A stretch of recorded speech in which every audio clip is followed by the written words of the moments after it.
Hola, ¿qué tal? Muy buenas noches. Bienvenidos a su espacio Politeya, un espacio de reflexión sobre la historia, la economía, la política, la cultura, la sociedad, entre otros muchos temas. Bienvenidos.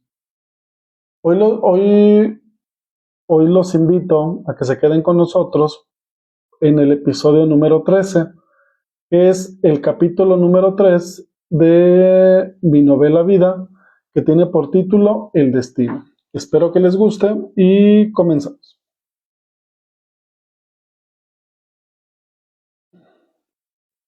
Capítulo 3. El destino. Ya entrado el amanecer, había despertado recordando aquel sueño tan poco común que había tenido, el cual me había producido un enorme dolor de cabeza. Me resonaba mi cerebro del dolor, a lo cual me levanté de la cama para tomar un baño y así tratar de mitigar el dolor de mi cabeza. Terminé de ducharme, salir del baño y me vino a la mente la última frase que escuché en aquel sueño, sobre el destino que nos espera, y esta pregunta me daba vueltas la cabeza. Lo único vuelta en mis pensamientos una y otra vez, y me cuestionaba si ya el fin de la humanidad estaba marcado. Lo único que pude responder a la pregunta que me hacía es que debería ser más observador y analista de mi entorno y de todo lo que sucede en el mundo, para saber qué es lo que estamos haciendo mal y por ende que seamos merecedores de ese apocalíptico destino que nos espera. Salí de mi cuarto y me dispuse a desayunar, estando ya en la cocina, y mientras lo hacía me serví un poco de jugo de naranja. No podía imaginar qué pudiera hacer o en qué medida yo estaba contribuyendo para el semejante destino que nos esperaba. No comprendía, estando sentado contemplando mi desayuno, el por qué se nos estaba juzgando tan severamente por algunas personas que no eran en sí todo el mundo. Yo lo que propondría en ese caso sería marcar la destrucción para ese puñado de gente mala y así poder garantizar una vida en comunidad con todos los hombres y mujeres de cualquier raza, credo, religión y posición social. Terminé de desayunar y me dispuse a salir de la casa para caminar unos momentos. El día se encontraba lleno de nubes y hacía un poco de viento. Y pude darme cuenta de que ya no miraba las cosas de la misma manera. Las veía, o sea, ya no las veía de la misma manera como las veía antes de aquel sueño. Ahora era más analista, no solo con el clima, sino con todo lo que pasaba a mi alrededor. Y me preguntaba el porqué de todo lo que contemplaba. Y trataba de responderme a mí mismo tales cosas o actitudes de las personas. A partir de ahí comencé a comprender cuál era nuestra parte de la culpa, del destino que nos aguardaba y que nos marcaría al final de nuestra raza y de nuestro mundo. Caminaba y veía a mi alrededor los grandes errores de la humanidad en mi propio entorno, cosa que no podía imaginar hace apenas unos días, antes del sueño, que me revelara nuestro destino, y ahora lo estaba observando atónito. Por ejemplo, observé a un grupo de niños jugando a la guerra, niños armados con sofisticadas armas de juguetes, lanzadoras de dardos de plástico, disparando, como ellos decían, a matar al enemigo.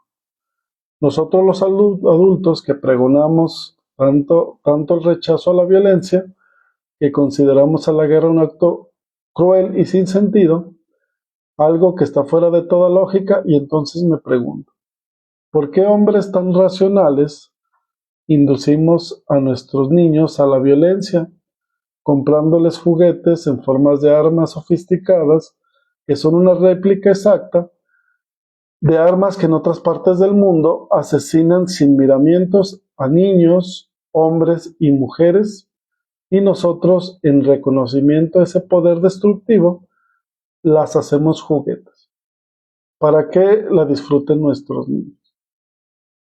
Que cada generación son más insensibles a todos los actos de violencia que ocurren en este mundo. Y todo lo que aprenden los niños lo van a utilizar siendo adultos, tanto para destruir a sus enemigos, que a lo mejor fueron sus amigos de la infancia, como para enseñar a las próximas generaciones a ser más violentos.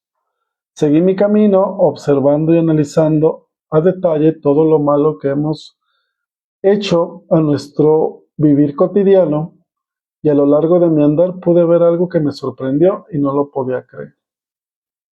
La escena estaba compuesta por un malviviente que estaba intoxicado parado en la esquina de una calle, y de pronto llegó su pareja de esta persona, que a lo mucho tendría 16, 17 o 18 años, la cual llevaba un bebé entre sus brazos, que apenas tendría algunos meses de nacido. Se lo dejó a este malviviente y ella se marchó en ese mismo instante. Yo me encontraba en la esquina de enfrente, cruzando la calle, observando esos hechos. De pronto el malviviente, en total estado de intoxicación, toma al bebé y lo besa en su mejilla para después sentarse en el suelo de aquella esquina. Al mirar aquello, me di cuenta y comencé a caminar, y me reprochaba de las grandes estupideces que hacemos los seres humanos al criar y educar a nuestros niños que vivirán en este mundo, y me cuestionaba, ¿qué culpa tiene este niño que ni siquiera sabe decir alguna palabra y ya está destinado a vivir una vida estúpida y sin sentido como la de su padre? Y analizaba cosas que suceden y que pocas veces nos sentamos a desmenuzar, como por ejemplo, ¿y qué culpa tiene ese niño de su papá lo golpee por el solo hecho de que su papá lo había golpeado a él? ¿Y qué culpa tiene una niña de ser manoseada y ultrajada por el solo hecho de que su mamá sea prostituta o que permita ese trato ofensivo hacia su hija? ¿Y qué culpa tienen los hijos que ven quitándose la vida a sus padres o a su madre por problemas económicos? ¿Y qué culpa tienen los hijos de un matrimonio divorciado, a los cuales se les enseñó que debían de crecer en una familia rodeados de amor, y así deberían de vivir con sus hijos y con sus parejas?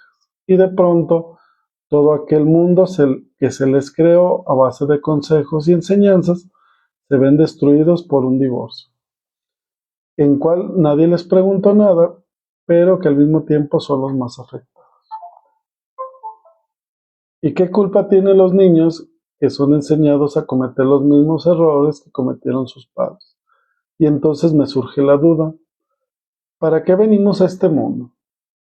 ¿A participar en la degradación en la que vive la raza humana, y a ser condenados también a la destrucción a la que ya estamos destinados antes de nacer? Aquella imagen me quedó profundamente grabada en mi corazón y en mi mente, la cual será el futuro, en mi mente, ¿cuál será el futuro de aquel niño con el cuidado y ejemplo de sus padres? Harto de caminar, tomé un coche de alquiler, y mi idea era ir a un lugar donde pudiera pensar, era aislarme un poco. Cuando pude tomar alguno, le indiqué que me llevara a una casa que se encontraba deshabitada y que le pertenecía a mi familia. La casa se encuentra a las afueras de la ciudad. Siempre me dirigía ahí cuando quería estar solo y meditar sobre la cosa que fuera. Ya en el camino, en aquel automóvil manejado por un hombre ya mayor, muy pintoresco en su forma de vestir, seguía pensando sobre todo lo que había acontecido dentro de mi cabeza.